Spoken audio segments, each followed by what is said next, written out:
አደይ የዴቭን ፍቅር ተቀበለችው። ዴቭ ዛሬ በጣም ነው የተደሰተው። ለምለምና ኤላ ተጣልተዋል። ኤላ እንግዲህ ወደ ውጭ ሀገር ሊሄድ ወስኗል። እንግዲህ ሌላ ደግሞ ፍቅርና ሊዲያ አደይን ይቅርታ ጠይቋል። እሱም ደግሞ ይሄንን ነገር ያደረገው ዴቭ ነው። ዴቭ እንግዲህ አደይን ይቅርታ የማጠይቁ ከሆነ ምክንያቱም ፍቅር በዛሬ ቀን አደይን እጇን ስላቃጠለቻት እና ምርጫችሁ የእናንተ ነው፣ ወይ እስር ቤት መግባት ወይ ደግሞ አደይን ይቅርታ መጠየቅ ብሎ ነው ያስፈራራው። እንግዲህ ዴቭ በአሁኑ ሰዓት ለአደይ ቦታ ይሰጣል። በጣም ደስ የሚል ነገር ነው። ባርኮት እንግዲህ ከስሯል። ቤዛ እንግዲህ ለባርኮት የማትሆን ልጅ እንደሆነች ለምለም ተናግራለች።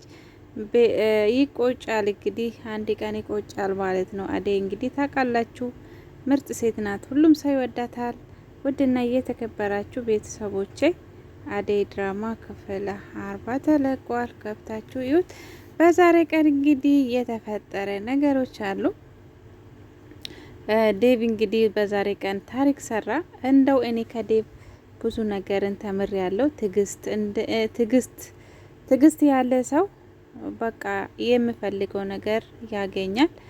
በጣም ነው የታገዘው። በጣም ባለፈው እንደውም በአንድ ቀን ለባርኮት እሺ ብላ ችግሮቿን አይታ ይሸፍንልኛል ይሄ ሰው በቃ ባላፈቅረው እንኳን ቤተሰቦችን ችግሮችን ሁሉ ነገር ይሸፍንልኛል ብላ የወሰነችው ውሳኔ ስህተት እንደሆነ ነው እኔ የተረዳሁት። ምክንያቱም ብር ያልቃል፣ ያ ችግርም ያልፋል። ፍቅር ደግሞ የዘላለም ነው ብላ አንድ ሰው ደስታ የሚያገኘው በብር ብቻ አይደለም፣ ፍቅርም ስኖር ነው ትዳር ራሱ ደስ የሚለው እና ባርኮትን ብታገባ እንደዛ ለችግሯ ብላ ባርኮትም ይሰለቸዋል እንጂ ሁለቱም ካልተዋደዱ ይሰለቸዋል። አሁን አደይ ለባርኮት ቦታ ከሌላት የማትወደው ከሆነ ዝም ብሎ በቃ ለችግሮቿ ብላ ብቻ ባርኮትን መርጣ ካገባች ያ ጊዜ ምን ትሆናለች? ይሄ ትዳሩ በጣም ያስጠላታል። ባርኮትም ደግሞ ይጨንቋል ማለት ነው። እና ትዳር ማለት ሁለቱም ሰው ተዋዶ ተፋቅሮ ሲጋቡ ነው እንጂ ዝም ብሎ ለጥቅማ ጥቅም ከሆነ ጥሩ አይመጣም። እና ዴቭ በጣም ነው የታገሳት። ምንም ነገር ብፈጠር በቃ ወጥ አድርጎ እየጠበቃት ፈጣሪውን እየለመነ እባክህ አምላኬ አደይን የኔ ያድርግልኝ እያለ ስንት ነገር ነው የቻለው። እና ከዚህ ሁሉ እና በዛሬ ቀን እንግዲህ ፍቅርም ይሄ ሰምታ እንግዲህ ባለፈው በክፍል 39 ዴቭ እንግዲህ ካሁኑ በኋላ እዚህ ቤት አልኖርም፣ ባርኮትና አደይ እኔ ላይ እየተጫወቱብኝ ነበረ። አደይም በቃ የኔ ፍቅር የማትቀበይ ከሆነ እኔ ሄዳለሁ እና አንድ አጭር ጥያቄ ነው የጠየቀው። ይሄም ደግሞ ምክር የሰጠው ኤላ ነው። ኤላ እንግዲህ እንዲያደርግ ብሎ ፍቅር ሰጠው እና እሱም ደግሞ አደይን ጠየቃት። የመጨረሻዬ ቃል እጠይቅሻለሁ እና ይሄንን ነገር መልሽልኝ ብሎ ጠንከር ብሎ ነው የጠየቃት። አሁን እኔን ትወጅኛለች ትቀበለኛለች ወይስ እንዴት ነው ብሎ ስጠይቃት እኔ ያው ችግር ውስጥ ነው ያለው ምናምን ብላ ሰበብ ስታመጣ በቃ እኔ ካሁኑ በኋላ እሄዳለሁ ከዚህ አታገኘኝም ብሎ ሻንጣውን ይዞ ሲሄድ እባክህ ጊዜ ስጠኝ አስብበታለሁ አለች። በዛሬ ቀን እንግዲህ በቃ ካሁኑ በኋላ እሱን እንደምታፈቅር በቃ ያንተ ፍቅር እቀበላለሁ ብላ ተቀበለችው ማለት ነው። ያ ጊዜ ፍቅር በቃ በጣም አለቀሰች። እንዴት እንደዚህ ታደርጊያለሽ?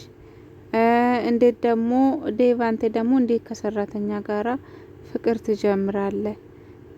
በምን ብታባብለው እንኳን ዴቭ በቃ በምንም ቦታ አልሰጠም። ሊዲያም እንደዛ ተቃውማ ነበረ። እንዴት ወንድሜ እንዴት ሰራተኛን ታገባለህ? ይሄ ነገር ለቤተሰብ ነግራለሁ ብላ እያስፈራረች ነው። ምንም ቢመጣ ይሄ የኔ ውሳኔ ነው። እኔ የኔ ልብ ለአደይ ብቻ ነው ቦታ ያለው ብሎ ተናግሯል። ከዛ በቃ ፍቅር ይሄንን ታውቃላችሁ እንኳን እንደዚህ አደይ አፍ አውጥታ ከአፍ አውጥታ አውርታ አይደለም እንደዚህ በቅናት ራሱ ብዙ ነገር ነበር ያደረገችው። ዘይት መሬት ላይ ደፍታ አደይ እንድትወድቅ አድርጋ ነበረ። ውሃውንም አፈልታ መሬት ላይ አድርጋ ያ ውሃ እግሯ ላይ ተደፍታ ነበረ እና በዛሬ ቀን ደግሞ ያደረገችው ውሃ አፍይልኝ ብላ ለአደይ አደይም እንግዲህ ውሃ አፍልታ እግሬ ልታጠብ ብላ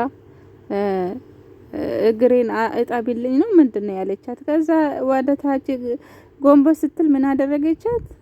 የፈላ ውሃ እጇ ላይ ደፋችው እና ዴቭም ሮጦ መጣ። እንደው አደይ አንቃ ነበረ ፍቅርን። ዴቭ ምን ተፈጠረ ብሎ ሮጦ ስመጣ ሊዲያም ነበረች እና እጇ በጣም እንትን ብሏል ተቃጥሏል። እና ይሄንን አይቶ ዴቭ እንግዲህ ያው አደይም በጥፊ ነበር የመታችው። እንደገና ዴቭም ደግሞ አነቃት፣ ፍቅርን አነቃት። ይሄ ነገር እኔም እምለቅሽ አደይን ይቅርታ ስትጠይቂ ነው፣ እንደገና ደግሞ ቃል ስገቢ ነው፣ አለበለዚያ እኔ እስር ቤት አሳስራቸዋለሁ ብሎ ሁለቱ አስፈራርቶ ማለት ነው። ይሄ መጨረሻ አስፈራርቶ በቃ ይቅርታ ጠይቋል። ሁለቱም አደይን እንደዚህ የሚንቁት አደይን እንደዛ የሚያንቋሽሹ ሰዎች እስር ቤት ከምንገባ ይቅርታ ጠይቅን ብንገላገል ይሻላል ብላ ሊዱም ይቅርታ ጠይቃለች። አደይም እንደዛ እና አደይ ደግሞ አመሰገነችው ዴቭን።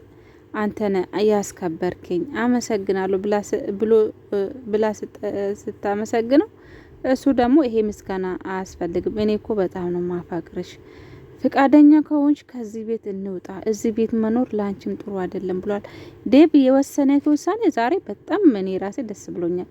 ምክንያቱም ከዛ ቤት አደይ ከወጣች ሰላም ታገኛለች እና በቃ አብሮ ሰርቶ አብሮ እንትን እያሉ ቤተሰብ መርዳት ይችላሉ ሁለቱም ከተስማሙ። እሱ ደግሞ እኔ አላንቺ ሌላ ሴት አይታየኝም ብሏል። በቃ አንድ ያፍቅሮታል እና እንደዛ ነው። ሌላ ደግሞ ለምለምና ኢላ በዛሬ ቀን ተጣልቷል። ምክንያቱም ኢላ ተደብቆ ሊሄድ ነው ወደ አባቱ እንግዲህ ቆይታል ብያለ እየጨቀጨቀ ነው። ለምለም ደግሞ አለሱ ማንም ሰው ስለሌላት በጣም ነው ያዘነችው እና ወደ ድሮ ማንነቷ ልትመለስ ነው። ሻንጣዋን ይዛ ወደ አደይ ቤት ስትሄድም አደይ ፍቅር ደግሞ አባረረቻት። ዴቭና አደይ ደግሞ ኤላ ቤት ነበር የመጡት። መንገድ ላይም አልተገናኙም። ወደዛ ስትመለስ አደይ እንግዲህ ፍቅርም ለምለም መንገድ ላይ ወጥታለች። ግን ደግሞ ኤላ ለዴቭ አደራ ሰጥቷል። እባክህ እንደምንም አድርገ ካንተ ጋራ እንድትኖር አድርጋት። ምክንያቱም ኤላ አሁን ለምለምን ይወዳታል፣ ግን ደግሞ አባቱን ማጣት አይፈልግም። ለዛ ነው ለምለም ደግሞ አንተ ትልቅ ሰው ነህ፣ ለምንድን ነው ማትወስነው? ለምንድን ነው አባት የሚወስንልህ እያለች ነው። ለዛ ነው ወስና እንግዲህ ወደ ድሮ ማንነቷ ሰራተኛ ሆና ልትኖር ነው። ኤላ ግን ያለው እኔ ብር ልካለው እንደ ሰራተኛ እያደረግ እንትን ደሞዝ ክፈልላት እና እባክህ ጠብቃት ብሎ ነው አደራ ሰጥቶ ሄደው። ግን እሷ ደግሞ ከቤት ወጥታለች። መንገድ ላይ ደግሞ አደይ እየገባች እያለ እንግዲህ ደመቀና ንጉስ መንገድ ላይ እየጠበቁ ነው። እንግዲህ ምን እንደማድረግ እንደፈለጉ በአሁኑንም አይታወቅም። አደይ እንግዲህ ፈተና በዝቶበታል በዚህም በዛም። ዴቭ እንግዲህ ወስዶ አንድ ላይ ቢኖሩ ጥሩ ነው ብዬ ነው ማስበው። ደህና ሁኑ።